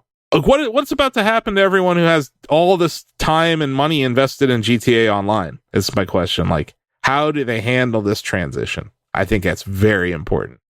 Maybe this is just GTA 6 and GTA Online lives its own life. It's going to be interesting to see how online plays into this. Outside of that, I want to see like more gameplay. Like, I just want to see like gameplay with the HUD. You know, I want to see it as opposed to what we've been shown, which is very curated shots of different things. So yeah, I'll say that. But you know, we got time. We got over a year till this thing comes out. My guess is it releases on Switch 2 sometime in 2028. Wow. After it releases on PC in 2027. And it'll be coming to Samsung smart fridges in 2029, shortly after the Singularity happens. And then we'll be able to play GTA 6 in our Neuralink chips that have been government mandated. No, I'm just playing about that last part. But yeah, exciting times, man. When we getting a new Nintendo console and getting a new GTA, these are seminal moments in a generation. So exciting times on both fronts, and I hope hope Rockstar and Nintendo can get in a room together and figure it out, because I'd love to play. Why not buy GTA 5 on a 6th platform, Asif? Like, you're a sap. Do it again. You just talked about how much you hate the story. Let's buy it again. I don't hate the story. I think it's great. It's just not. I don't like the story as much as 4. I don't know if you feel the same way, TJ, but like it's. No, I mean, I think Nico Bellic is just an easy character to sympathize with almost immediately, and his story throughout that game is freaking awesome. Whereas all 3 of those guys in Grand Theft Auto 5, even Franklin, is an asshole sometimes. Yeah. Oh, Franklin becomes a total asshole, but like at least early on, like it's kind of like his Breaking Bad. Like you're seeing Franklin like break bad, or at least worse. But yeah, Nico's like kind of the opposite, right? He's like, it's kind of like John Wick, like where he like is trying to. He's like, I'm not trying to do this. It just keeps following me around. He like is kicking and scraping to get out of all of the horrible things he left behind. Yeah, like the life and his past life in Europe. Yep. I'm really curious how you end up liking GTA 4, Joe. And did it come with the DLC, or did you have to buy that separately? It says complete, so I assume it's just the whole package. Cool, because I think the Ballad of Gay Tony is actually pretty good. Yep. Gay Tony's a great character. There's great characters in GTA 4, and I think they help tell the story too. And that DLC is cool. But yeah, looking forward to hearing you talking about more about that. I'm happy you have a PC to play it on. Hey, no regrets here. No, sayonara to Xbox. I have no love lost there. Is it not sayonara to Steam Deck? Oh no, that's I think very synergistic here. Because now you can play your games on your PC and you can take them on the go with your Steam Deck. Okay. And most importantly, I don't have to be. It's just you. There's one place to buy stuff. You know, not to. Sure. I don't want to celebrate, a monopoly or anything, but like, just it's nice that we all do this. It's like, oh, should I get Metaphor Refantasio on PlayStation, or how does it run on the Steam Deck? I am relishing to not have to debate that anymore. Interesting. Yeah. It'll be interesting to see how this evolves throughout this generation, because PC games sometimes don't. I don't think it'll affect you as much, but sometimes, like especially in like the case of GTA 6, like it's only going to be on PlayStation and Xbox next year. So it's like, well, I do have a PlayStation, so you don't have an Xbox anymore, but you do have a PlayStation. Yeah. But at the rate you're playing these games, you're playing a GTA from 2008 in 2025. It's like you're going to be playing on some sort of brain-computer interface by the time you're playing GTA 6. Right. It's like it's beaming into my optic nerve. An 8K with ray tracing. I didn't even get a headache tonight, wife. Yeah, it didn't overheat and melt my cerebral cortex. The future is really bright. Speaking of the future, Destiny 2, the Edge of Fate expansion gets a July 2025 release date, and we are sending Sam back into Destiny. I'm sorry, Sam. I'm so sorry. You thought you were out, buddy, but no. There's another raid coming, TJ. Like, It's not just... I will say this, man. Bungie makes some damn fine cinematic trailers. This one for the Edge of Fate is pretty dope. We have it up on the social places. But yes, the Emissary of Nine returns, talking about stuff and things and unfinished business. And like what happens after light and dark. So yeah, we're in the post game after the final shape. So it is kind of this like weird place. But yeah, another raid is coming in July. Yep. You know what would be the most Destiny 2 thing ever right now? releasing that game on Switch 2. That would be That would be so That would be Destiny wild. 2 of them. Ooh, with I the mouse support. Yeah. They Wow. truly are giving Sam no rest either, because not only did they announce that next expansion, the Fate one, but they also confirmed that the one after that is coming in December. Oh my god. Yeah, so now we have in December. Yeah, I know. I don't understand how they're going to get that done that fast. But also, like, how are we supposed to write about that? Like, our Decembers are pretty busy. Oh, yeah. I didn't even think about that. How are we supposed to write about that in the middle of the Shaq News Awards and the Jeff Awards and, like, you know, Game of the Year deliberations and everything we do? Oh man, I'm kind of hoping that gets delayed. Anyway, so I love Gears of War, you guys, the franchise, but specifically the original trilogy. So I'm somewhat happy to hear that Gears of War Reloaded has been announced. It's coming to what, PC, Xbox and PlayStation? Is that right? Yeah. Wow. So 4K, 120 FPS. But That's good. yeah, but why wasn't this announced for Switch 2? Yeah. What's going on, Microsoft? Why have you only announced Tony Hawk's Pro Skater 3+4 for Switch 2? What's going on? Given the PlayStation of it all, yeah, I agree. What are they doing? Yeah. I feel like there's some sort of big, like they're going to bring one game to Switch 2 this year. Like, and it's going to be like, whoa, look, this, you never thought this would happen. And I think it's Halo the Master Chief Collection. Yeah. But there's this letter that they signed when they were negotiating the Activision Blizzard deal that they would support Nintendo hardware with Call of Duty for 10 years. We have not heard a word about it since. So it's like, this announcement really weirded me out because I'm like, where is the Switch 2 in all of this? Because, like, I love the first Gears. It's great. But, like, I'm not going to buy it for PlayStation just because it looks nicer. Mm-hmm. But I would buy it on a Switch 2 if I could play Gears in handheld. That's like a value add. So yeah, I don't know what's going on there. I find that announcement a little weird. Yeah. I didn't know about the PlayStation factor, so yeah, that does make the Switch 2 feel like a very strange miss. Yeah. I do want to mention the creator of the Gears franchise, Cliff Bleszinski, has weighed in on social media about this topic, and he said, the next time I fire up Gears of War, it'll be on a PlayStation, in all caps. So yeah, pretty exciting times for PlayStation fans who want to play Forza and Gears. I don't know what else is coming.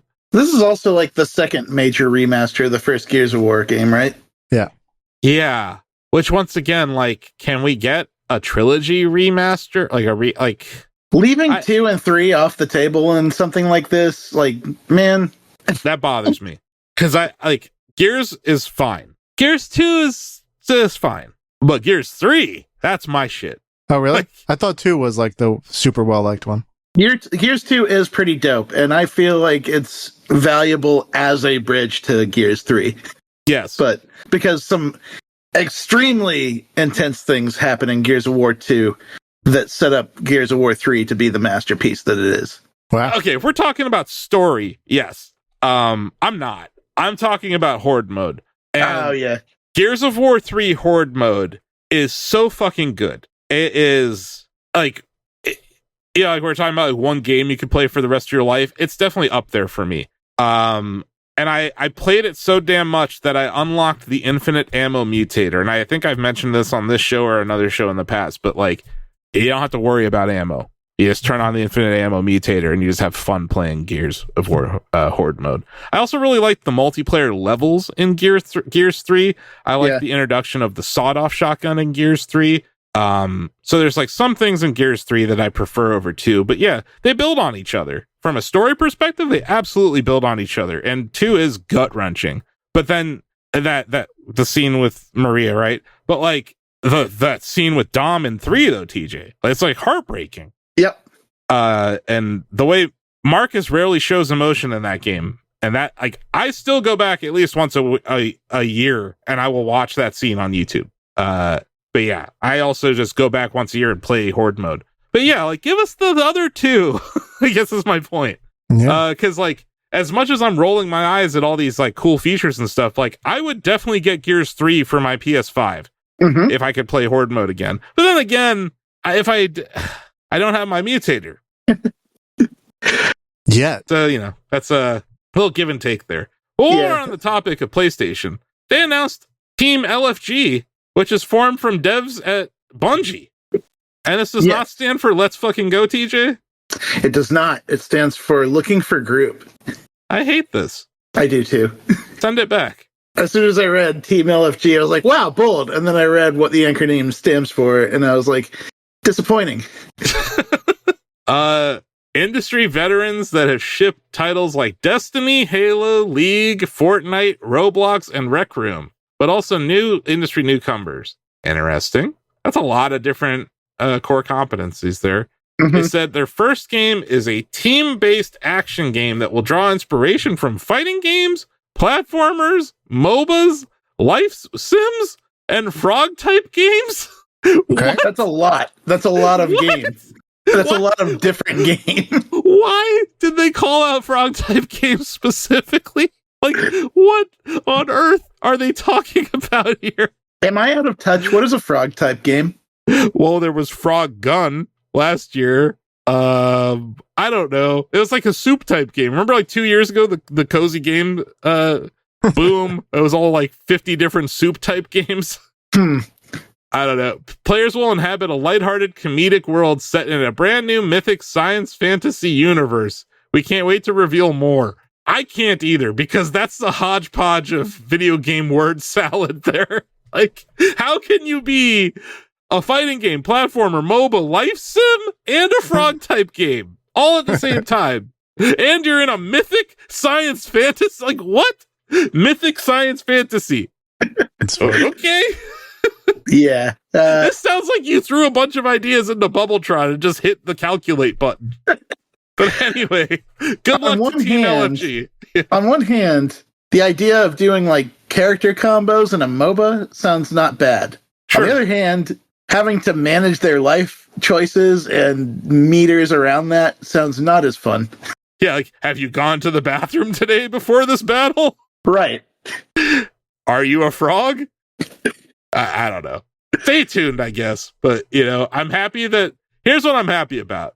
That these devs have a job, and they weren't just thrown away. Because there's a lot of really good people in our industry that have been treated like crap lately. Speaking of a dev that's actually doing well, Split Fiction has crossed 4 million copies sold, and this is before the Switch 2 launches. And you know it's going to sell well on Switch 2 as well. So congratulations to Hazelight Studios. Yeah. 4 million units sold. That's awesome. You know what the secret cool statistic of that is? That very likely means 8 million people have played this game. Oh, yeah. Because Split Fiction cannot be played solo. It has to be played with somebody else. Yep. So that's cool as well. Because, like, if you look at the last game that they made, It Takes Two, that game has sold over 20 million units in 4 years. This game is already at 4 million units sold in 2 months. Yeah, and that's with no sales yet or anything. So, yeah, gotta keep very cool. Yeah, congratulations to Hazelight. They deserve all the love for this. And that was Newsa. On to Previewsa. We only have one Previewsa, and TJ already kind of talked about it. Vanguard. I would like to hear if he's got any. Like what is it besides an FPS? Like what is the how does it justify itself? I guess. Vanguard is built up as a multiplayer FPS with EVE Online's like community sort of emergent gameplay DNA built into it. You're not just going to go down onto the planet and shoot at other things. You're also going to do EVE Online stuff such as mining, like breaking down materials from different rocks, going into broken down ships and salvaging parts and pieces from them. You're going to be able to take contracts that are going to be able to basically put you in touches with corporations and factions in the game that come over from the main EVE Online game. And kind of the idea behind it is like just it it's supposed to be a sister game to EVE Online, and the way that EVE Online's events will affect the way that things play out in Vanguard. Oh, that's cool. And so they've been spending the last 2 years since they announced this game preparing like the nuts and bolts of it, getting that foundation set, making sure the gunplay actually feels fun and satisfying. And this build that I played at FanFest, they finally took the opportunity to show off some of the weapons that they've been working on, because they only had like the original assault rifle for the first builds that they showed. This time they had a shotgun, a sniper rifle, and a heavy pistol, and that shotgun is lovely. For those who have heard from me before on shooters, I like a good shotgun. That's one of the things that I will critique the fastest when I get there. And this one, it's got some fun qualities to it that I'm really excited to see more of. You can bank your buckshot around corners with it. That's fun. Which means, so if you know that an enemy is like taking cover behind some rocks, hit the shot at a good angle and you can bounce the buckshot into them behind cover. Huh. And it's impressive what they've added to this game over the course of 2 years, and for them to be finally targeting a Steam Early Access launch in 2026. I'm really excited to see how this continues to come together and how much of those EVE online elements continue to sort of seep into this experience. Because I saw a lot of it there when I was fiddling on this early build, and it's really, really promising to see what it can do. One thing I'm curious about, TJ, is like, how fast is it? Like, are you like a plodding around person, or are you able to move around quickly? You're able to move around decently. I would say that it is... trying to think of the game that would be the clip. It feels like boots on the ground Call of Duty 4 and the way that you move right now. Okay, that's cool. I was just curious. Yep. Can you? Sorry, yeah, go ahead. Yeah, sorry. Is like players that are ravenous for like Star Citizen there's probably a lot of overlap with like EVE fans, and you know, Star Citizen kind of famously like merges their space sim and their FPS into like a one launcher, right? As I understand it, anyway. And so, but like, they're separate games. So Squadron 72, is that what it's called? Can't you like land on a planet and like enter that experience though? I honestly haven't played it, so I don't know. I know that there is a first person experience when you land. I don't know if that's the same as the Squadron game or not. Okay. But it just kind of makes me think that, like, especially if there's like a lot of shared world stuff, do you think that there's merit maybe in the future where these become one game, or are they just serving two completely different audience where that wouldn't make sense? No, I think that they're gonna be a synergized experience for basically the lifetime of Vanguard, because the whole point is once this thing is in full flow, things that happen in EVE Online will affect things that happen in EVE Vanguard and vice versa. So factions and guilds and player communities that are built up around like having the best weapons and having the best materials and doing all this stuff in the galaxy are gonna want to have players that are in EVE Vanguard making sure that they're taking care of things over there as well. Yeah, so Joe, sorry, first of all, I got it wrong. Squadron 42 is the name of it. Right. Squadron 42 is a crowd-funded single-player space game developed by Chris Roberts, and it was sold in parallel with Star Citizen, but the pledge packages for the games were split in 2016, so they're no longer sold together. Okay, so definitely a different game. Yes. Yeah. And to clarify just a little bit further, so basically to say yes, these I don't know if these will ever be the same game, but I think it's possible because they will always affect each other because that's the way it's supposed to be built. And I think on a long enough timeline, it's really just going to depend on the weight that CCP Games gives events and rewards in Vanguard for the community to basically decide if they want to keep sending people over, vice versa, from EVE Online to Vanguard. Mm-hmm. Yeah, I mean, it just seems like that would be part of the fantasy, right? It's like these experiences, you know, are so rich in their, like you said earlier, like their economies and their communities and their organizations, and it's all very formalized in the game and codified in the game. To me, it just follows that, like, you know, there's some there's some future game besides Vanguards where it's like you can just live your space life, right? And you boot up one time, and you can have all these different experiences without exiting back to the desktop, basically. Mm-hmm. We'll see. Cool. Well, I think it sounds pretty neat. It does. And if they execute that vision right, that could be pretty cool. Absolutely. And also, it's not like a giant Ponzi scheme. There's that, like right? Like the other game you're talking about now. Sure.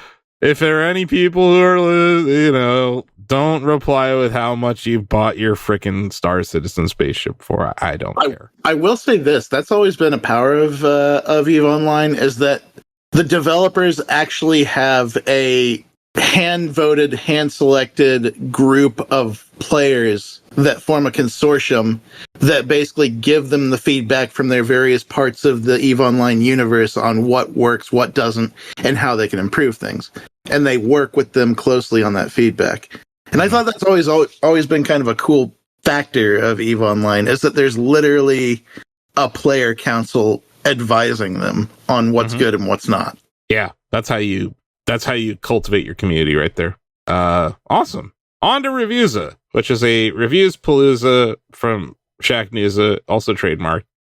Donovan reviewed The Elder Scrolls 4 Oblivion Remastered. He loves it. He said, the ruler of my own dreams. He got an 8 out of 10. Hey, one of the negatives is that the Bethesda jank is still there, which is at some point it becomes not charming anymore. I think we're there. The level scaling still feels bad, but like he mentioned some of the quality of life improvements. I think they added run, like the ability to run has been added to this game. That's cool. But yeah, it's the game. If you played it, it's the same game. A lot of the character creation, I saw a lot of people having fun with that. But yeah, the awkward dialogue moments are still in it. Like, so the things that had you laughing and the things that were memeable are still in it, but they did kind of give it a polish, and it looks very nice. Yep. So I think that's probably the best reason to get it. Joe, are you playing this yet or no? I'm not. I've done my Oblivion time, which is not to say I won't do more, but I've done so much Oblivion that I'm gonna wait. That is fair. But like, is there a point where you're gonna be like, oh yeah, it's time? I don't know. I want to play it. I might wait for like the UE5 of it all to get fixed a bit. As I understand it, it just doesn't run very well for anybody. So if I hear that like they smoothed it out even a little bit, maybe that would be like a bit of a trigger for me. Yeah. I mean, it wouldn't be a Bethesda game launch without a little jank though, Joe. I mean, come on. I mean, all the headlines are like Starfield runs better than this, right? Like the creation engine rendering actually seems to be a little more stable than UE5. UE5 has been kind of a mess this gen. It just depends like how you're using it. But yeah, we've seen some messy UE5 games. We've seen some really good ones too, though. Yeah, we have. And then Josh Broadwell reviewed Tempest Rising for us. This is an RTS game. It doesn't really seem to do anything too different. It's more the setting, it's like kind of somewhat dystopian World War II, like post World War II era. Mm-hmm. But it's a competent RTS game, basically. It's from Slipgate Ironworks. He did say that the map designs were solid, the missions were varied with their objectives, good context between each assignment, so story's not terrible. He did say overly familiar design, the UI needs improvement, and predictable enemy encounters were negatives.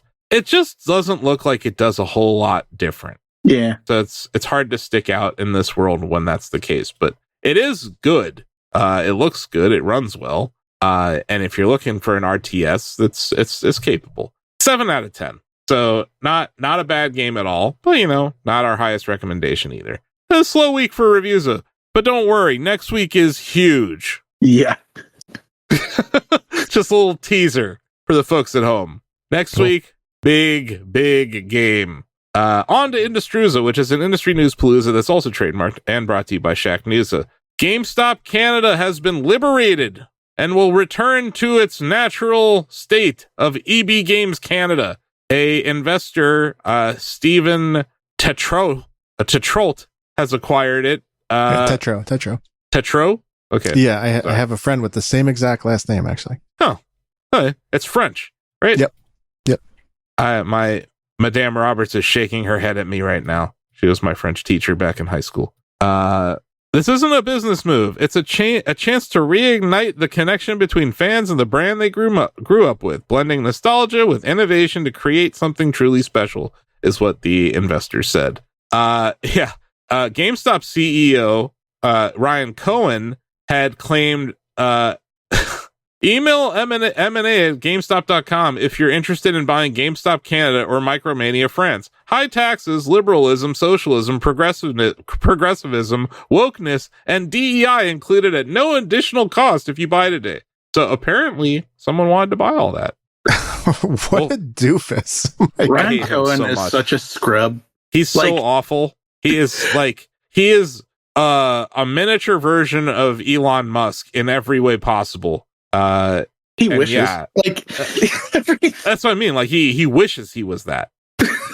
And Elon Musk sucks too.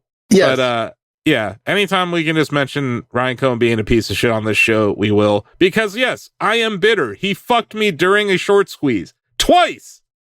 And there's still idiots worshiping him on Twitter. He farts and they're like, "Oh my god, let me waft your fart in my nose, Ryan." It's like, no, dude. He's so cringe. All these people making up stories about how Roaring Kitty is creating a new position in GameStop by selling just put options, the 95 strike of put options. The stock's at $25. No one in their right mind is to sell the 95 put means you're willing to buy the stock at $95. I just told you it's trading for $25. Who the fuck? Yeah, I know you get premium paid and like there's the options and like there's a reason to do it. But like everyone is just trying to make up this story that GameStop's still going to the moon. And I'm like, sorry guys, the rocket fuel has been siphoned out of the fucking rocket by Ryan Cohen. Yep. And now you got people who are saying, oh, maybe they'll buy bonds with it. Like, how do you go from being the mother of all short squeezes to now crossing your fingers hoping they buy treasuries with your fucking money? It's just, anyway, fuck GameStop, fuck Ryan Cohen. Especially that quote. What the fuck's wrong with that guy? Ryan Cohen could stop being the least cringiest person on earth, and still I'd hate him, if only because he tried to kill Game Informer for no good reason. Like, not put it off to somebody else that would do something with it, just outright kill it. Yeah, and I don't know who convinced him not to do that, but thankfully that happened. But yeah, like, good luck to EB Games Canada. I miss Electronic Boutique. I do too. I also miss Funko Land. I also miss Software Etc. I also miss Babbage's. Guess who owns all of those? GameStop. Is that right? Yeah, all of them collapsed into one thing. How about CompUSA? Where did that go? Oh, that went to the farm up north. Oh no. Yeah. I don't know if anyone got CompUSA. I remember when that closed, like they were selling like fixtures in their store, Joe. It's like, you want to buy this store shelf? I'm like, no. Do you have any RAM left? Like, nope. That was a sad day. We used to have a CompUSA in Canton. Now all we have is a Micro Center, like 45 minutes away from here. Never been. God, it's a cool place, man. I like Micro Center. Sometimes you can get deals there. Sometimes. On to the next industries and news. Electronic Arts. They beat the revenue number. They credited college football and soccer. Whatever the fuck they call it, EA Sports FC Football Club. As contributing to their full year net bookings, which were $7.3 billion, which is very impressive. This is a company that I think it's like 80% of their revenue is coming from digital sales, and it's like over 60 or 65% of their revenue is coming from ongoing games. So yeah, they are well ahead of the industry when it comes to some of these secular shifts. The stock went up yesterday. It came back down today. This is also the company that just laid off a bunch of people. What was it, like last week, Joe, or 2 weeks ago? Yep. So I thought I'd include this story too. They spent $2.5 billion on share buybacks in their last fiscal year. So in the past 12 months, they spent $2.5 billion on share buybacks. I don't know, guys.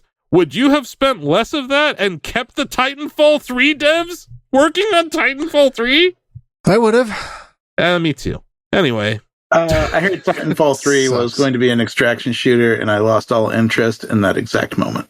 I know, but I would just want them to have a job. That's all. Yeah, that's it. Like, it's really disingenuous when companies are like, oh, we have to cut costs, but then they turn around and do billions and billions of dollars of buybacks. Like, come on. Yeah. It's just, Shack News is holding these companies accountable by reporting on buyback numbers every chance we get. Because it's like, I think it's frequently swept under the rug. Everyone likes to talk about their performance. Oh, they missed, they beat. It's like, yeah, here's what they're doing with their cash. Anyway, AMD beat earnings and revenue expectations. So this is now a trend in the semiconductor industry, guys. Q1, it appears that everyone was buying up as much inventory as they could ahead of the tariffs. They did say they expect to get hit to the tune of $1.5 billion in chip sale penalties because they're trying to sell chips into China. This is similar to what happened with NVIDIA a few weeks ago. But we saw a rumor, we're recording this on Wednesday, May 7th. We saw a rumor out of the Trump administration to take it with, I don't know, what's a more substantial amount than a grain of salt? Sugar. A pallet, a shipping container full of salt? Because it's Donald Trump saying anything. But he said he may walk back the Chinese chip sale restrictions. So who knows? But yeah, 1.5 billion is what they expected. They expect 2025 to get hit by, at least in the near term. That's not from tariffs. That's just that Chinese chip sale restriction. I think that's specifically about data center and AI chips. Oh my God, that's it. We did it. Wow. An action-packed story time.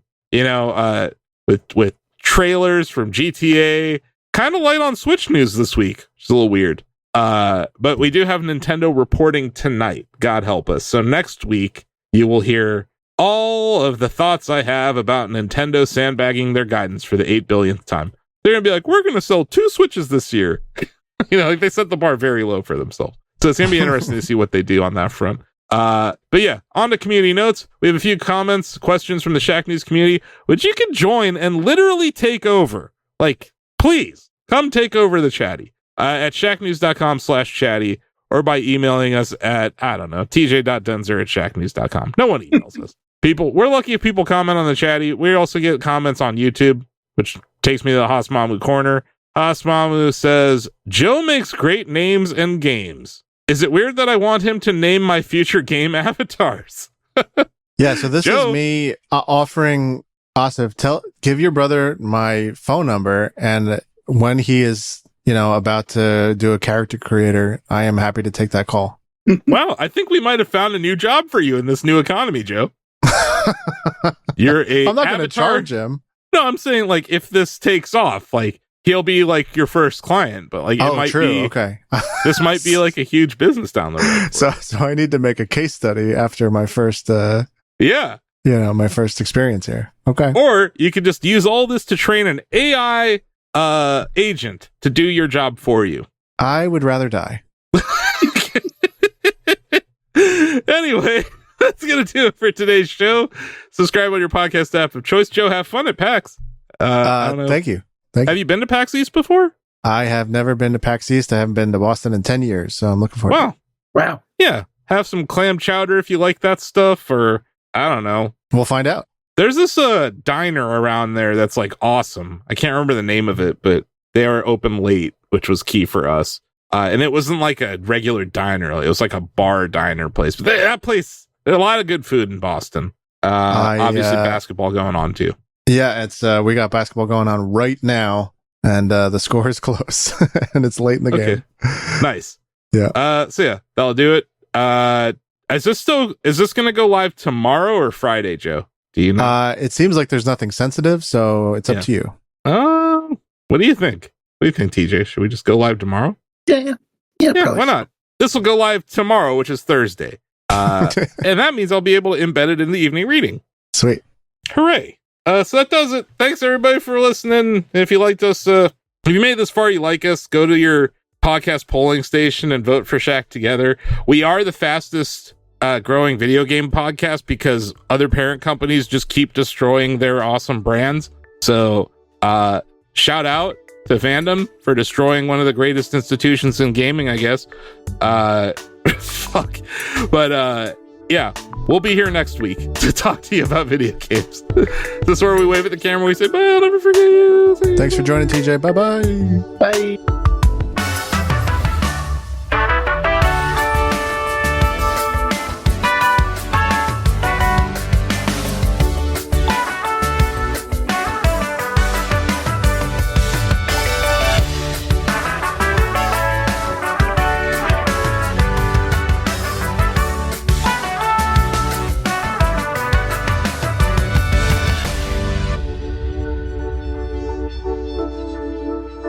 Shack News Production. Shack Together is a Shack News production. Shack Together is a Shack News production.